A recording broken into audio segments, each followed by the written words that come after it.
Yo, kamusta everyone? This is first one, yeah. And it's another one. Here we go. Kahit anong gawin ko, upang maalis lang sa isipan ko. Credit to my beats. Paano mo sila kausapin? Kung paano ka tumingin sa Downtown Entertainment. Okay. Binilan Beat mo, that pro. pintig ng puso ko. Hirap ko mang mag-amin sa'yo. Ako ay That was nabihag. one night. Ako'y nasa isang ovation, isang celebration. If I'm not mistaken, yun natin tapos ng graduation ng pinsan ng tropa ko sa kolehiyo. Dito nagsimula ang kwento ko. So I get a couple of drinks para may inumin and just puffin that smoke, if you know what I mean. Biglang may ako pansin, animoy di ka paniwalang may kumisap sa gilid na parang diwatang galing pa sa lugar ng mga anghel. Kakaiba, ang ganda, para akong binaret sa puso. Ako'y na-stuck, feels like papaligiran tayo ng mga polis. Ang buong space ay nag-freeze, parang kanta ni T-Pain na Chris Brown. Tulog niya para sa akin ay napakaganda sound. Pang Pilipinas, ang dating she has the crown. Nasulat ko tong kantan to, cause for you I'm really down. Yup. Kahit anong gawin ko, upang maalis lang sa isipan ko.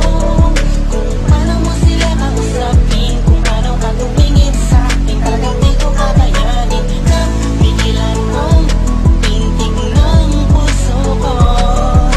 Hirap ko mang mag-amin sa'yo. Ako ay nabihag. Kami na ba ang usahan ko? Malamang nakatakita ko na hugis ng kanyang katawan. Nakakaakit ng mata, malabos sila ng hugis niya. Itinyak nakakapagpapaba ng mga talak. Hindi mo binalita na meron palang isang katulad niya. Kilos niya'y mahihi, mainang like ding-ding. Unang kita pala parang gusto mo na sugod na lasing-sing. Bawat galaw niya anino yakin sinusundan. Pati paghawi ng kanyang buhok tinitingnan at pinagmamasdan ko siya. Bawat angulo ang tanong ko, gusto niya rin kaya ako? I don't know, marahil hindi siguradong di ako ang tipo niya. Di kagwapuhan, payat, walang pera at minsan lang pa. Pero wag ka, pagkat kahit ganito lang ako, meron akong isang bagay na tsak mapagmamalaki mo na ang lalaking to. Sinasabihan mang lang pa, may kasiguraduhan kang hanggang sa uli mamahalin ka pa siya. Kahit anong gawin ko, upang maalis lang sa isipan ko. Kung paano mo sila kausapin, kung paano ka tumingin sa akin. Talagang di ko kakayanin na pigilan ang pintig ng puso ko.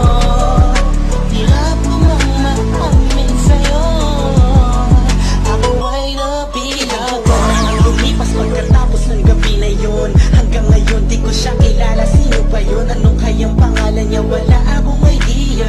I miss you, parang kanta ni Aliyah. It's been too long and I'm lost without you. Di ako makatulog sa'yo, what should I do? Di ko na bus maisip na mangyayari sa'kin to. Ba't ganito aking hiling na sana'y balang araw ulit tayo'y magtagpo upang masabi ko sa'yo lahat ng aking nadarama sa'yo. Aking ipagtatapat na at kung mangyari man yun, di ko na papalampasin pa to. Ipapakita ko sa'yo, ako'y sobrang nabihag mo. Ako'y sobrang in love sa'yo, ipagsisigawan ko sa buong mundo. Sa'yo lang ako nagkaganto. Yung pag nangyari to sa'yo ngayon, alam mo na huwag kahayaang mawala pa siya sa oras na mainag ka. Kahit anong gawin ko, upang maalis lang sa isipan ko. Kung paano mo sila kausapin, kung paano ka tumingin sa akin. Talagang di ko kakayanin na pigilan ang pintig ng puso ko. Hirap ko mang mag-amin sa'yo. Ako ay nabihag. Upang maalis lang sa isipan ko. Kung paano mo sila kausapin, kung paano ka tumingin sa akin. Talagang di ko kakayanin na pigilan ang pintig ng puso ko. Hirap ko mang maamin sa'yo. Ako ay nabihag.